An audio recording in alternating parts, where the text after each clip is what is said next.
A esta hora llueve en varias zonas del país, tal como lo pronosticaron los expertos del Ministerio de Medio Ambiente. Se reportan lluvias de moderada a fuerte intensidad, principalmente en la zona metropolitana de San Salvador.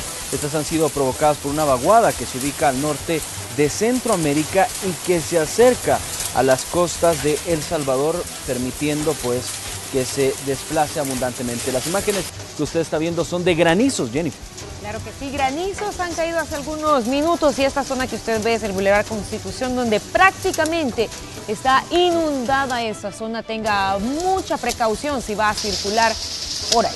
Hay algunas zonas también como Apopa, Nejapa, Quesaltepeque, con lluvia intensa y granizos. Además, pues se reportan granizos en la zona de la colonia Zacamil, en Mexicano, según fuentes del Ministerio de Medio Ambiente. No olvide su paraguas porque continuará lloviendo, según lo han dicho las autoridades.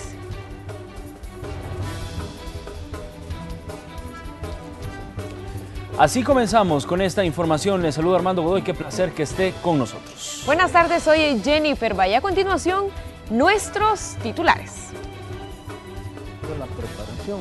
Hoy se cumplen 100 años desde que el volcán de San Salvador hizo su última erupción. Las autoridades toman precauciones ante posibles desastres naturales. Un agente municipal y sus 2 hijos fueron asesinados en San Miguel. Las autoridades de seguridad hablaron de un incremento de homicidios en los últimos días. Rodil Hernández, investigado por malversación de fondos en las tiendas de penales, ahora trabaja como asesor del despacho del Ministerio de Justicia. Le tenemos los detalles. Se intensifican los encuentros entre el gobierno y los partidos políticos en busca de una reforma al sistema de pensiones. Los diputados analizan una propuesta gubernamental para usar más fondos de los trabajadores para el pago de deuda. Le contamos de qué se trata. Y en Estados Unidos, a casi un mes que el presidente Donald Trump despidió al director del FBI, hay una propuesta para quien ocupe el cargo.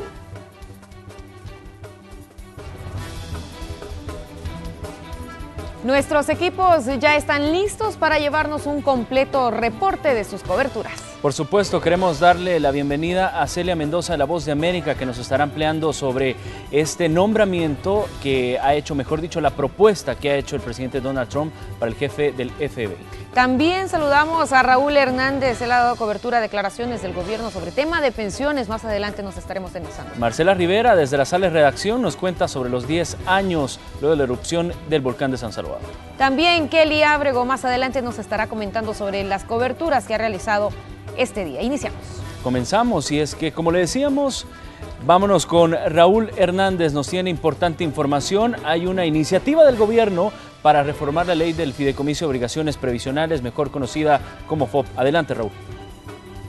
Buenas tardes, les comento que este día conversamos con el superintendente del sistema financiero, Ricardo Perdomo, sobre la reunión que se sostuvo en privado, por cierto, entre diputados de la Asamblea Legislativa, funcionarios de gobierno y además representantes de los partidos políticos para el análisis de las reformas al sistema de pensiones. Incluso el funcionario también habló sobre una propuesta del gobierno para incrementar de un 45 a un 50% una reforma a la ley FOP. Esto implicaría de que el gobierno puede incluso utilizar más ahorros de los cotizantes de las pensiones para pagar sus deudas.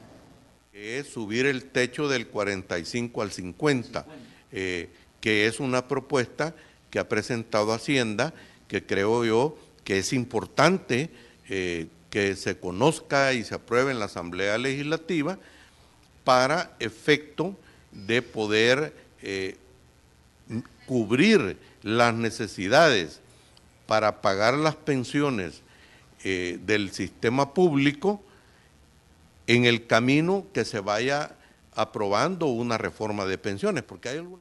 El primero en reaccionar fue el Partido Arena, que no está de acuerdo con esta propuesta. Habla incluso de una reforma integral al sistema previsional. Si nosotros no estamos acompañando esa medida en este momento, no, lo que pedimos es que sea una reforma integral que ya incluye eso, porque sí hay una limitante del 45%, pero lo que queremos es que ya no se esté parchando el sistema de pensiones. Ya lo hicieron en abril, cuando reestructuraron toda la deuda, lo quieren volver a hacer. Entonces lo mejor es, tengamos la discusión completa, hagamos una reforma integral que proteja los ahorros de los trabajadores. Tanto los partidos políticos, funcionarios de gobierno, además representantes de la Asamblea Legislativa, acordaron reunirse la próxima semana, siempre en privado, para continuar analizando las reformas al sistema de pensiones. Más detalles en la siguiente emisión de Noticiero Hechos. Pasen buenas tardes. Héctor, Raúl, muy buenas tardes para ti también.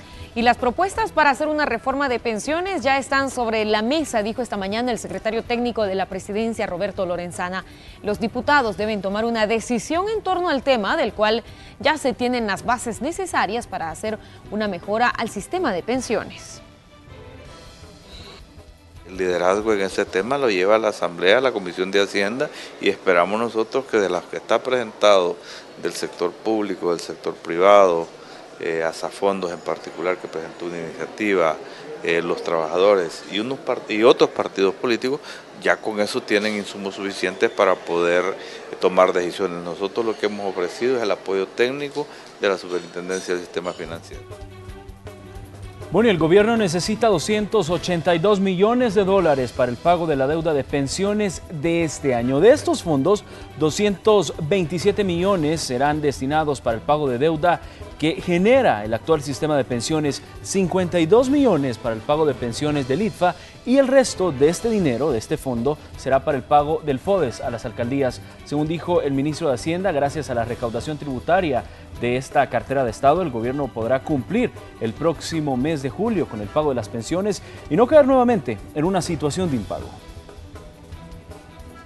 El ministro de Economía, Tarsis Salomón López, habló del crecimiento económico en el país. Dijo que se mantiene y las expectativas son positivas en torno a un crecimiento. Mencionó que el sector de la construcción es un ejemplo de crecimiento y es precisamente a lo que le apuesta el gobierno para que las cifras no disminuyan y la inversión se mantenga. En los últimos 7 años no ha habido una inversión extranjera directa como lo que está ahora. ¿Okay? Igualmente la privada, la nacional. Estamos hablando de más de 1.300 millones de dólares que el año pasado entraron, que se ha recuperado de los últimos 7 años. ¿Okay?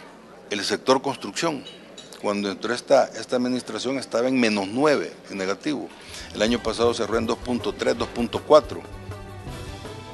Hoy en la entrevista de Hechos AM, los periodistas del periódico digital El Faro creen que la supuesta corrupción de la partida secreta de los gobiernos de Arena se extendió al primer gobierno del FMLN liderado por el expresidente Mauricio Funes. Trata de una investigación del Faro, los libros de la partida secreta de los gobiernos de Arena, que revela el uso desmedido de 322.7 millones de dólares cobrados a través de más de 1.300 cheques entre junio de 1994 y noviembre del 2006, utilizados según ellos para que el presidente en turno, sin ninguna fiscalización, moviera dinero del Estado a cuentas propias o partidos políticos. Cómo circularon millones de dólares a través de diferentes cuentas y cómo se metió tanto dinero para uso discrecional de funcionarios y altos funcionarios del gobierno sin que se encendiera una luz de alarma. Los documentos que revelan millonarios cheques girados a expresidentes con cantidades que oscilan entre los 16 y 52 millones de dólares fueron elaborados a mano y algunos justifican muy vagamente el uso del dinero en gastos operativos, crisis política y comunicación. Pero aquí hay más preguntas que respuestas para estos periodistas al revisar a detalle. Por ejemplo, hay un rubro que es desconocido, que es de 107 millones de dólares, que realmente es inexplicable cómo se permitió que 107 millones de dólares salieran de Presidencia de la República y ni siquiera se revelara para qué se iba a usar. Dicen que el Ministerio Público debe investigar la complicidad de los fiscales generales, magistrados de Corte de Cuentas y jefes de probidad que estaban en ese tiempo. Los fiscales generales durante estos años, en estos momentos, deberían estar bajo la mirada de todos y bajo sospecha, porque la idea de que se ha hablado mucho de posibles sobresueldos, pero en el momento en el que se paga a un fiscal general, eso no es un sobresueldo, eso en realidad se parece mucho más a un soborno. Pero lo grave no termina ahí, según ellos, pues esta práctica pudo continuar en el primer gobierno del FMLN liderado por el expresidente Mauricio Funes, a quien reprocharon por no revelar este tipo de información al llegar a casa presidencial. Solo Mauricio Funes registró 351 millones de dólares de gastos secretos. En más temas y en hechos de violencia, un hombre y sus 2 hijos fueron asesinados en su vivienda. Esto ocurrió en el municipio del Tránsito, en San Miguel. Las víctimas fueron identificadas como Álvaro Cruz, de 55 años, quien era miembro del Cuerpo de Agentes Municipales, y sus hijos de 22 y 18 años. Según la información preliminar, varios sujetos ingresaron a la vivienda y les dispararon con arma de fuego. En la escena fueron encontrados casquillos de arma 9 milímetros.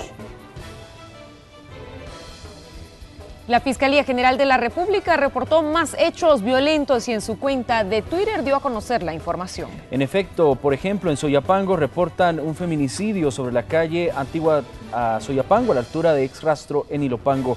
La Fiscalía de San Vicente procesó escena de homicidio de un corralero de 62 años con arma de fuego, esto en Caserío Barahona, Cantón Dos Quebradas. Y en Usulután, la Fiscalía reportó escena violenta en prejuicio de persona del sexo femenino, esto en el cantón Huancalcho del municipio de Nueva Granada.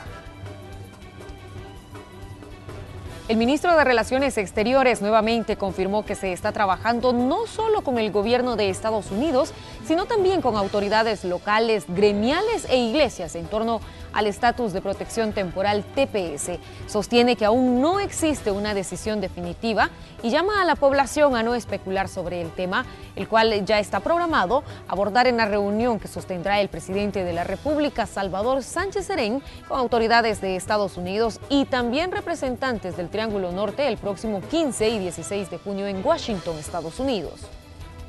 Estamos preparados para todos los escenarios y lo que queremos reiterar también es que no se ha dicho la última palabra sobre el tema TPS.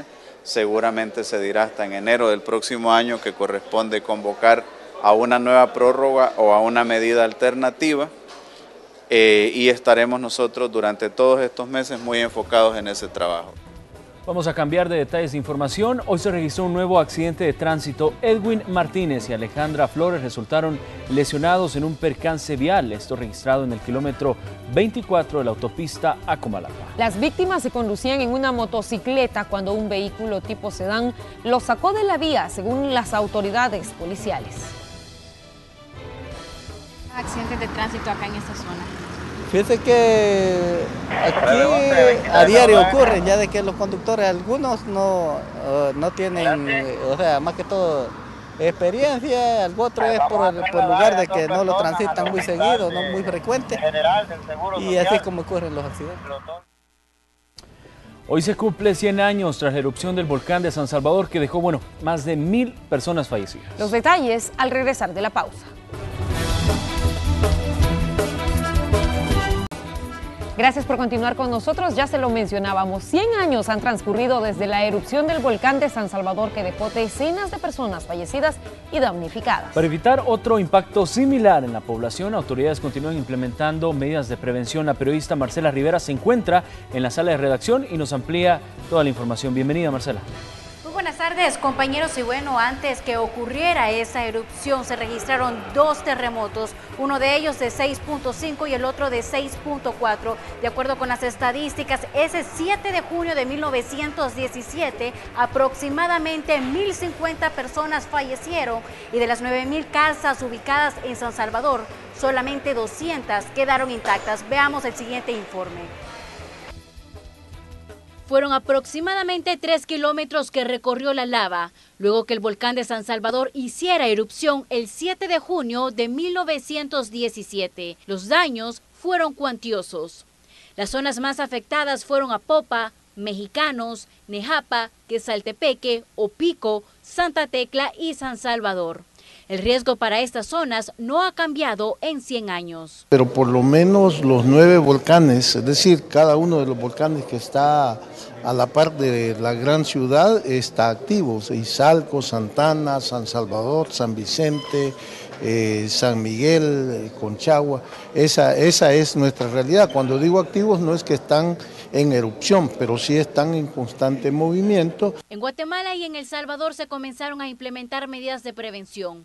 En el país vecino por los volcanes Pacaya y de Fuego. Este último por sus constantes erupciones, que hasta mayo de este año se contabilizan 4. Hemos logrado sectorizar las comunidades a un líder de cada sector, podemos mencionar, ¿verdad? De cual hemos tratado con las medidas de las alertas tempranas, minimizar los riesgos, ¿verdad? Y tener la capacidad de poder evacuar a todas las personas en la hora que se nos presente un evento, ¿verdad? En el país, aunque no se registran este tipo de emergencias, las autoridades de protección civil recorrieron diversas comunidades para conocer cómo se prepara la población ante eventuales fenómenos volcánicos. Cada vez debe ser más importante invertir en reducir pues, la vulnerabilidad frente a cualquier tipo de desastre. Comparando con los otros países centroamericanos, vemos que El Salvador y los salvadoreños y salvadoreñas tienen mayor conciencia en tema de desastres naturales y sobre todo erupción de volcán. Sin embargo, se requieren actualizar sus conocimientos y plan de contingencia para no tener mayor daño. Diversas instituciones del sistema de emergencias se involucraron en el intercambio de experiencias de preparación ante riesgos de desastres volcánicos, desarrollado con motivo de conmemorar el centenario de la erupción del volcán de San Salvador.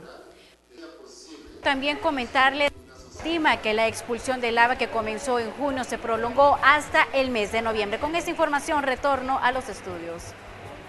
Perfecto, gracias Marcela por esta información. Buenas tardes. Buenas tardes. Y 100 años después de la erupción del volcán de San Salvador, se investiga la falla Guaycume, que se extiende desde el occidente de Tacachico hasta el oriente de Tenancingo, que según los expertos pudo haber sido la causante de los terremotos que le precedieron a la erupción de 1917. Ya que está cerca de donde resultaron los mayores daños y donde se ubica la erupción, es considerado un volcán activo en reposo. Para llegar a su cima y a su cráter hay una carretera que parte de Ciudad Merliot. El lugar es conocido como El Boquerón y actualmente es una zona turística e incluso se ha convertido en una zona de restaurantes.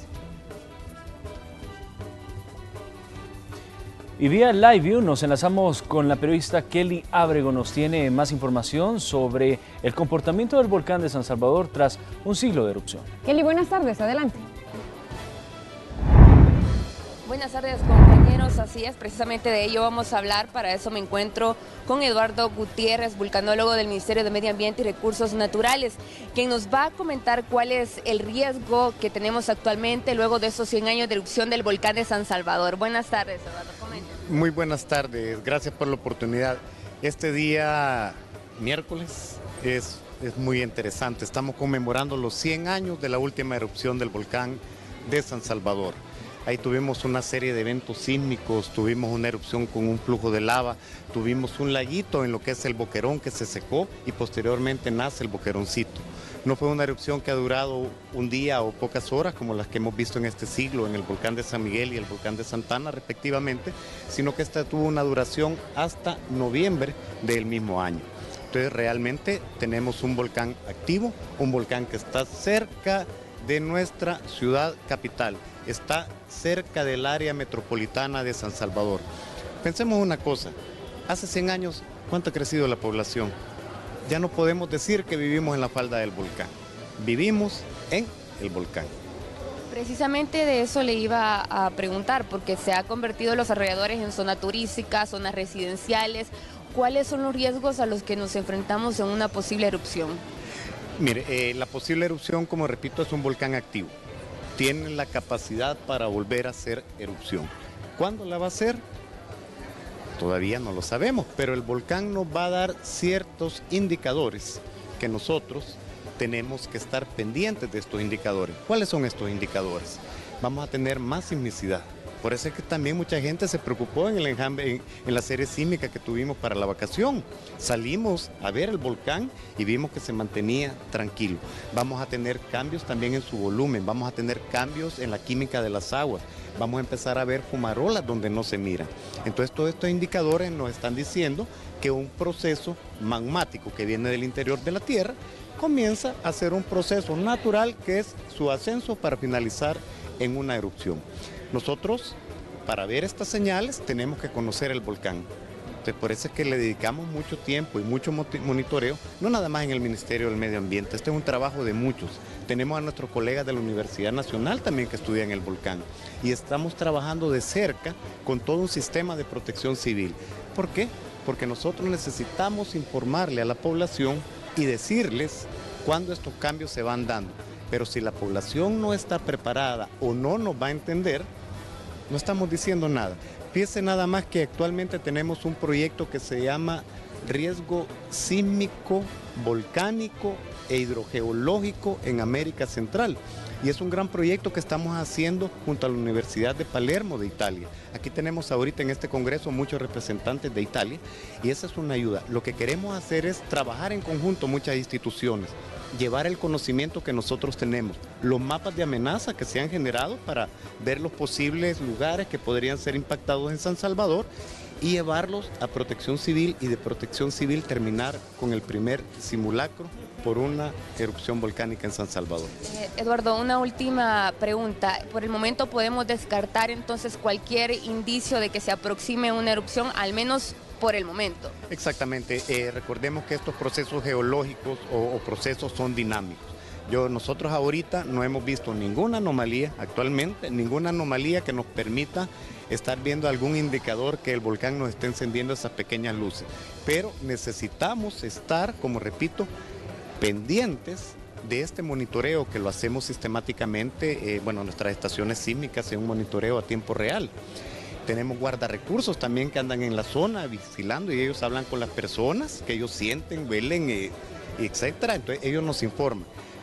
Al haber algún cambio o una ruptura en lo que se llama la línea base del comportamiento normal, nosotros comenzaríamos a identificar más este monitoreo y empezaríamos por nuestros protocolos a comenzarle a avisar a la población. ¿A quién vamos a agradecer y cómo vamos a llegar más a la población? Gracias a los medios de comunicación, ustedes nos permiten llegar a la mayor parte de las personas. Muchas gracias, Eduardo, por toda esa información. Compañeros, ahí lo teníamos, por el momento se descarta, sin embargo las autoridades continúan monitoreando cuál es el comportamiento del volcán de San Salvador. Hasta aquí el informe, regreso con ustedes al set principal. Gracias, Kelly, muy buenas tardes. Gracias, buenas tardes. Vamos a cambiar de tema. El Ministerio de Salud hizo el lanzamiento de una campaña enfocada a la prevención del Zika en mujeres embarazadas. Azucena Sandoval tiene todos los detalles al respecto. Buenas tardes, Azucena. Así es, muy buenas tardes. Esta campaña ha sido denominada Mamá Segura, Bebé Seguro del Zika y uno de sus principales objetivos es incrementar lo que es la percepción del riesgo de adquirir el virus del Zika, precisamente para tomar medidas de prevención con énfasis en la transmisión sexual y el control prenatal. Vamos a escuchar a parte de las informaciones que eran proporcionadas justamente a los medios de comunicación. Si una persona no se siente en riesgo, no va a tomar ninguna acción. Hay muchas medidas para el control del vector, el control del zancudo, dentro de la casa, fuera de la casa, pero además yo poder tomar la decisión, si estoy embarazada, de poder protegerme. Entonces conocer por qué y cómo es que se transmite. Pese a que las autoridades aseguran que las cifras del virus del Zika han disminuido, las afectaciones pueden ser graves, sobre todo en menores de edad. Hemos tenido una reducción del 97% de los casos que estábamos observando en años anteriores. En este momento se han presentado 206 casos sospechosos, mientras que el año pasado, para este mismo momento y para este mismo periodo, teníamos 6.688 casos. Esto significa una reducción del 97%. Parte del trabajo que está realizando el Ministerio de Salud tiene un fuerte componente de promoción y esto implica visitar constantemente a estas señoras, hacerle elevar el número de ultrasonografías que se hacen para verificar que a lo largo de su embarazo no se vaya a presentar una malformación congénita o una microcefalia, que es lo que más tememos. Por supuesto, nosotros le vamos a presentar una nota completa de toda esta información en la siguiente emisión de noticias. Regreso a la señal. Buenas tardes. Perfecto, Azucena. Gracias. Buenas tardes. Hay más información, trasladamos la señal hasta Santa Tecla en el complejo educativo Walter Soundi. Néstor Hernández nos tiene más detalles, pero esto se lo estaremos presentando más adelante porque le vamos a mostrar cómo está el sector de La Gloria con respecto a las lluvias. Por supuesto, ahí usted lo está viendo en las imágenes, completamente inundado. Recordemos que incluso hasta se han registrado granizos en algunas partes del país. Se reportan daños en techos por lluvia de granizos. Esto en la residencial Miralvalle, calles inundadas frente a la residencial La Gloria, como usted lo ve en pantalla, y además pues se habla de cortes de luz y algunos accidentes de tránsito. Calle Alboquerón, también en la zona de Montebello, ahí se registra bastante lluvia. Tome las precauciones del caso.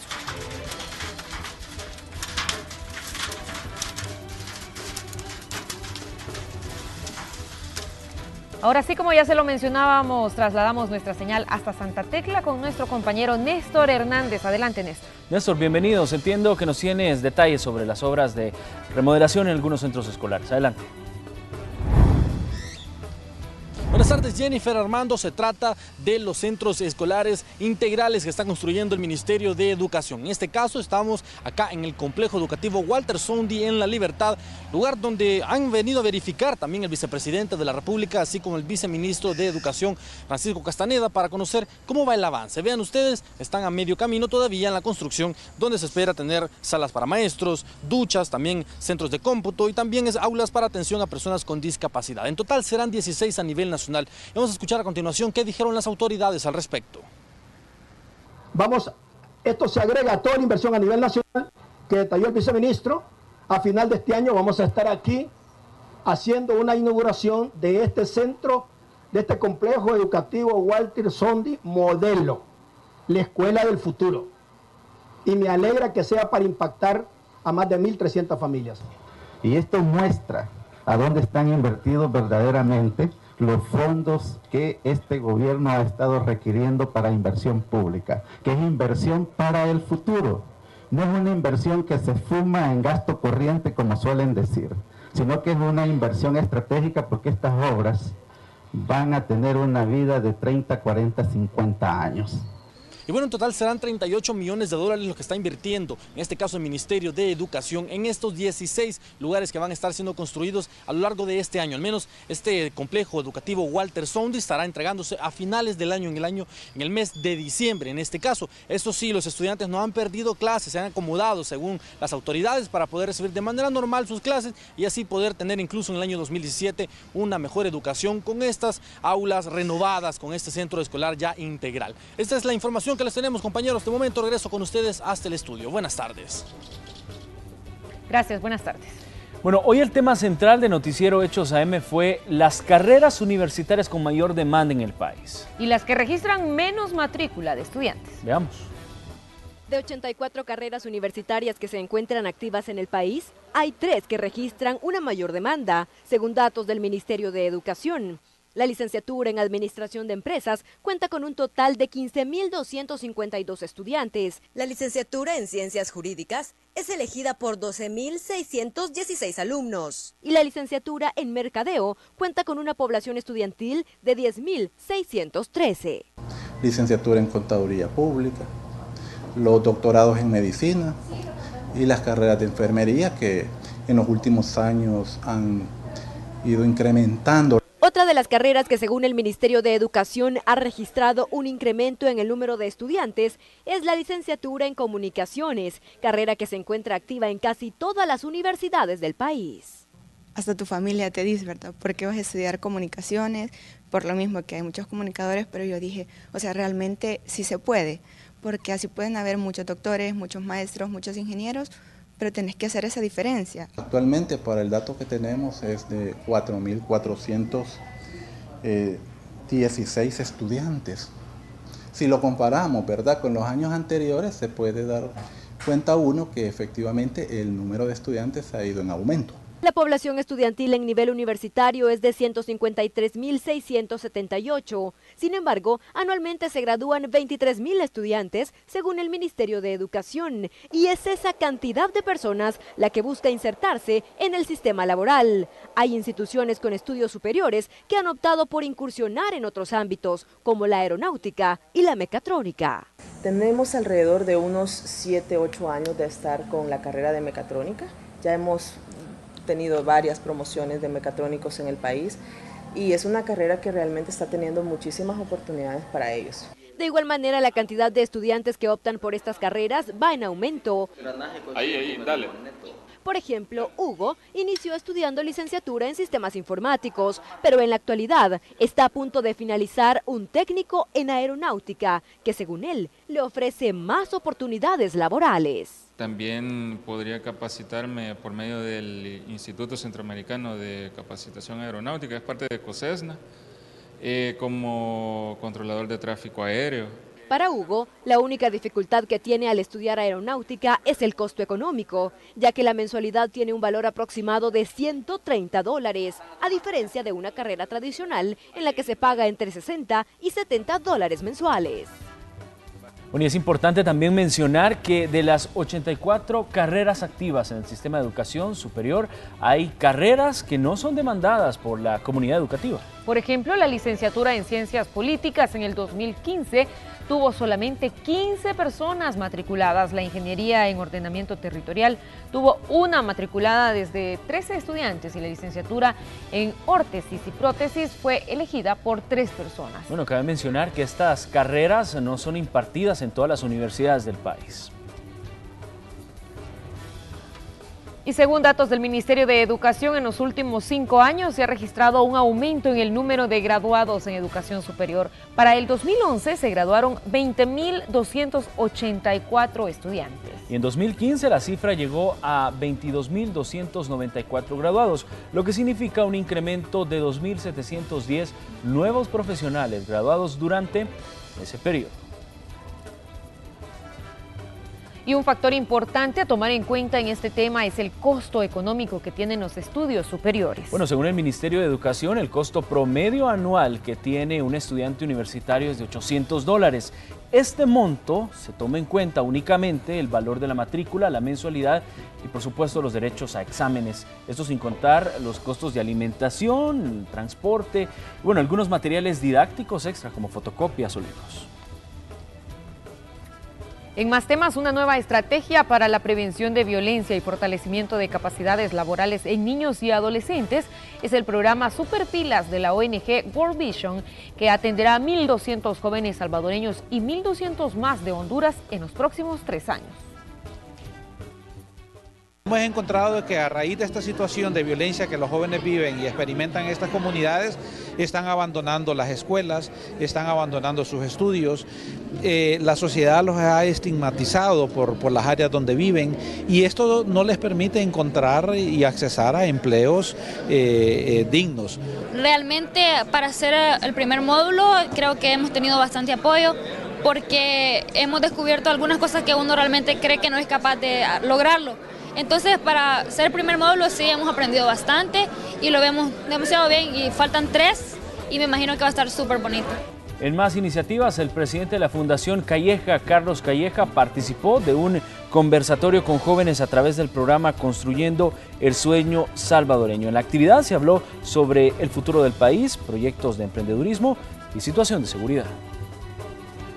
Conscientes de que hay mucho trabajo por hacer y conscientes de que no nos podemos olvidar de nuestro pasado y de nuestras raíces, que venimos desde abajo y que eso debería ser un ejemplo para otros y que estamos aquí para trabajar a la par de ustedes, motivarlos, incentivarlos y que tengan esa esperanza para construir sus propias historias de éxito. Y el sector textil es clave para un crecimiento económico del país. Es por ello que se están impulsando estrategias enfocadas a mejorar la calidad del producto exportado, sobre todo uno de los mercados más amplios como lo es Estados Unidos. En este contexto, la Cámara de la Industria Textil realiza un diplomado dirigido a colaboradores de las empresas de este sector y confección. El mercado nos demanda que traigamos más innovación, más diseño, que seamos más especializados en todo lo que son procesos de tinturería, serigrafía, acabado. Si nuestro país quiere competir efectivamente en el mundo moderno y continuar teniendo el posicionamiento que tiene a nivel internacional y creciendo, somos entre el 10º y 11º proveedor de bienes y servicios de confección a los Estados Unidos, tenemos que apostarle a la formación. Vamos a pasar a otros temas. El ministro de Justicia y Seguridad Pública informó que Rodil Hernández no volverá a su cargo como director general de centros penales. Dijo que ahora es parte de los, escuche bien, asesores del despacho ministerial. A Rodil Hernández, la Fiscalía le cuestiona el destino de $5.6 millones de las tiendas de los penales.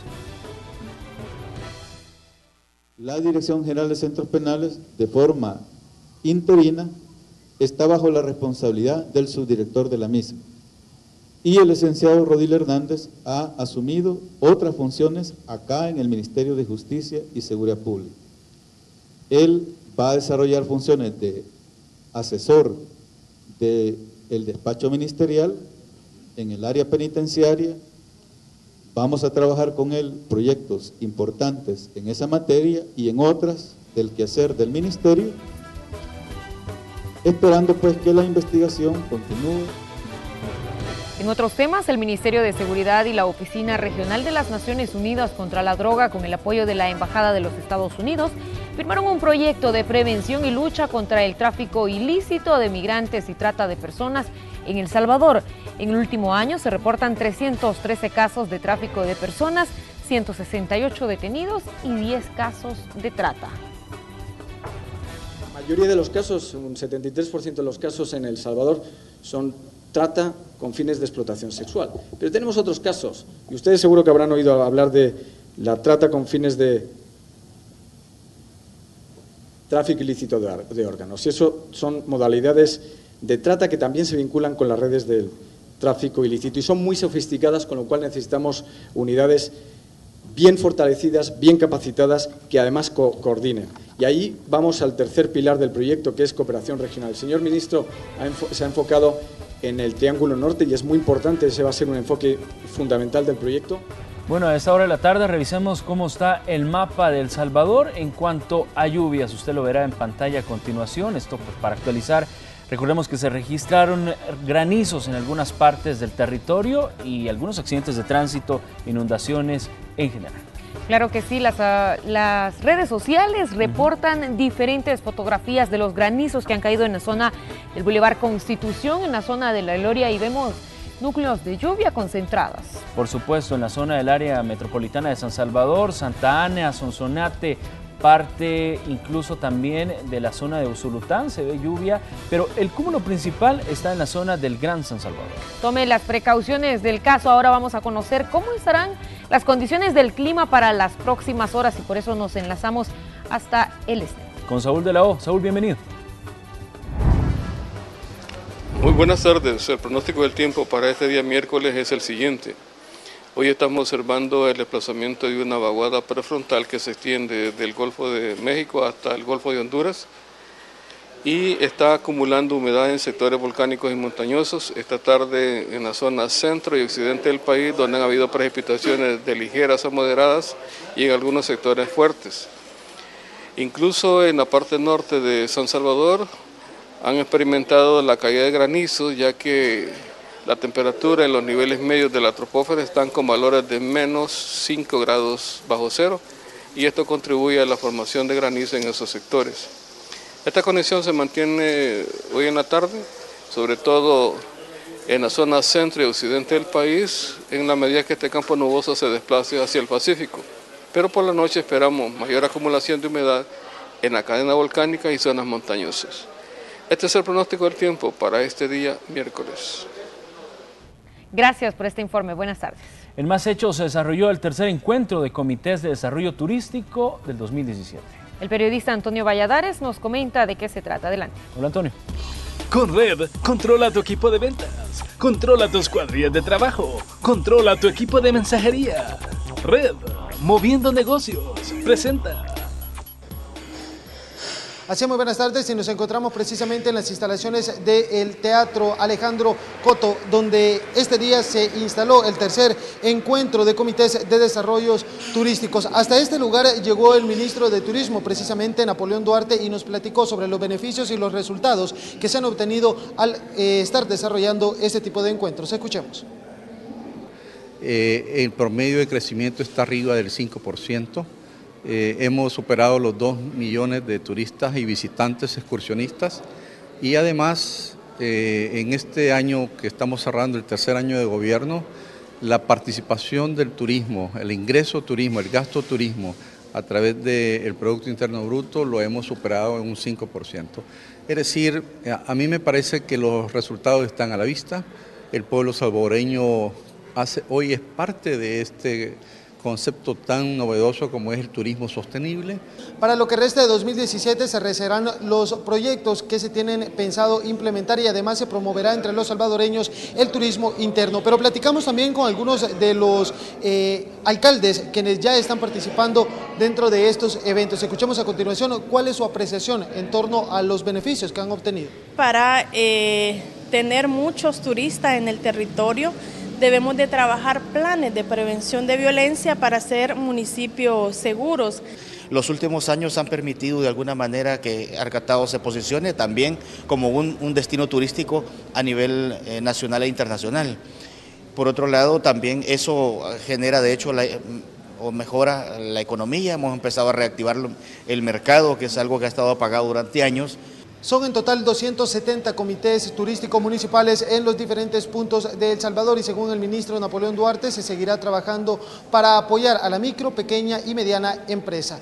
Con esta información por el momento retorno la señal hasta el set principal. En la siguiente emisión del Noticiero Hechos le estaremos brindando un reporte completo. Gracias, Zuli, gracias. Gracias a ustedes. Gracias por habernos acompañado. Buenas tardes. Buenas tardes.